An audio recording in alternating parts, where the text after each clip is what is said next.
അതൊക്കെ നിങ്ങൾ ഈ മീഡിയയിലേക്ക് ഇരിക്കുന്ന നിങ്ങളുടെ എല്ലാവരുടെയും വ്യാഖ്യാനങ്ങളാണ്. ഞങ്ങളെല്ലാം തമ്മിൽ നല്ല ധാരണയിലും നല്ല ഇതിലുമാണ് ഞങ്ങൾ പോകുന്നത്. ഞങ്ങൾ തമ്മിൽ അങ്ങനെ ഒരു വഴക്കോ പ്രശ്നങ്ങളോ അഭിപ്രായ വ്യത്യാസങ്ങളോ ഒന്നുമില്ല. ഞങ്ങൾ ഒരുമിച്ച് പരിപാടികൾ പങ്കെടുക്കും, ഒരുമിച്ച് തീരുമാനിക്കും പരിപാടികളുടെ കാര്യങ്ങളും എല്ലാം. ഞങ്ങളെല്ലാം നിരന്തരമായി സമ്പർക്കത്തിലാണ്. എല്ലാ ദിവസവും ഫോണിൽ സംസാരിക്കും, അല്ലെങ്കിൽ പരിപാടി സ്ഥലത്ത് വെച്ച് കാണും. അതൊക്കെ തെറ്റായ ധാരണയാണ്. അതൊക്കെ CPM-ലാണ് കണ്ടാമിണ്ടാത്തതും ബഹളമൊക്കെ ഉണ്ടായി. ഞങ്ങളുടെ കുടുംബങ്ങൾ തമ്മിൽ തന്നെ നല്ല ബന്ധമാണ് കോൺഗ്രസിൻ്റെ. നിങ്ങൾക്കത് അറിയാഞ്ഞിട്ടാണ്. ഒരു കാലത്ത് ഞങ്ങളുടെ ഏറ്റവും വലിയ ദൗർബല്യവും ദൗർഭാഗ്യവും ഉണ്ടായിരുന്നത് ഗ്രൂപ്പുകളുടെ അതിപ്രസരമായിരുന്നു. ഒരു കാലത്ത് ആ ഗ്രൂപ്പുകളുടെ അതിപ്രസരം ഇല്ലാതായി. ഇപ്പം എല്ലാ ലീഡർഷിപ്പും തമ്മിൽ നല്ല ടേംസിലാണ് പോകുന്നത്. ഞങ്ങളെല്ലാവരും ഒറ്റക്കെട്ടായി നിന്ന് കഴിഞ്ഞാൽ ഉറപ്പായിട്ട് ഞങ്ങൾക്ക് കേരളത്തിലെ UDF-നെ കോൺഗ്രസിനെ തിരിച്ചു കൊണ്ടുവരാൻ നമുക്ക് പറ്റും. മനസ്സിലായില്ലേ? അതിനു വേണ്ടിയിട്ടാണ് നിൽക്കുന്നത്. ഞാൻ മുഖ്യമന്ത്രി സ്ഥാനാർത്ഥിയാകാൻ ഞാൻ ലീഡർഷിപ്പിൽ ഇരിക്കുന്ന ആളാണ്. പിന്നെ UDF തിരിച്ചു വരില്ല, കോൺഗ്രസ് തിരിച്ചു വരില്ല. ഇതിനെ തിരിച്ചു കൊണ്ടുവരാൻ വേണ്ടിയിട്ടാണ് ഞാൻ ശ്രമിക്കുന്നത്.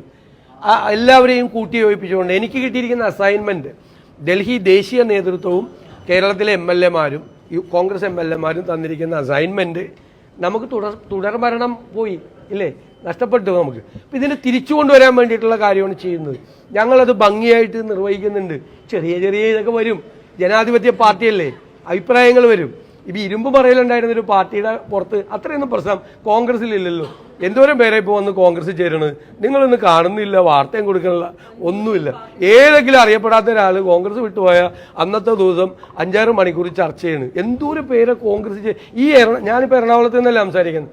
ഈ കൊച്ചി, ഈ എറണാകുളം ജില്ലയിൽ എത്ര പേര് CPM-ൽ നിന്ന് കോൺഗ്രസ് ചേർന്ന് നിങ്ങളൊന്ന് അന്വേഷിച്ചു. നിങ്ങൾ വാർത്ത കൊടുക്കാണ്ട കോൺഗ്രസ് ചേരുമ്പോൾ എന്താ വാർത്ത കൊടുക്കാത്തത്?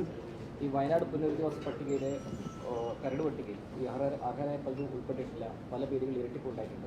അത് അങ്ങനത്തെ ഒരു വാർത്ത ശ്രദ്ധിച്ചു. തീർച്ചയായിട്ടും ഞങ്ങളത് പരിശോധിക്കും. ഞങ്ങളുടെ പഞ്ചായത്ത്, ബ്ലോക്ക് പഞ്ചായത്ത്, ജില്ലാ പഞ്ചായത്ത് ഒക്കെ അവിടെയുണ്ട്, ജനപ്രതിനിധികളെല്ലാം ഉണ്ട്. അപ്പോൾ അവിടെ അർഹരായ ഒരാൾക്ക് പോലും അവിടെ നീതി നിഷേധിക്കപ്പെടരുത് എന്ന് ഉറപ്പുവരുത്തും. അത്രയേ ഉള്ളൂ. എന്താ സംഭവിച്ചതെന്ന് നമ്മൾ അന്വേഷിക്കട്ടെ. നമ്മൾ വയനാട് വിഷയത്തിൽ അങ്ങ് ചാടിക്കേറി എല്ലാ കാര്യത്തിലും പറയുന്നില്ല. ഞങ്ങൾ ഒന്ന് പരിശോധിക്കട്ടെ. അവിടെ നമ്മുടെ MLA ഉണ്ട്. MLA-യുടെ നേതൃത്വത്തിൽ വളരെ കീനായി ഈ കാര്യങ്ങളെല്ലാം ശ്രദ്ധിക്കുന്നുണ്ട്. വയനാട് ജനപ്രതിനിധികളെല്ലാം ഞങ്ങളുടെ കൂടെ നിൽക്കുന്നവരാണ്. അവർ രാപകലില്ലാതെ ഈ പാവങ്ങളുടെ കൂടെ ഉണ്ട്.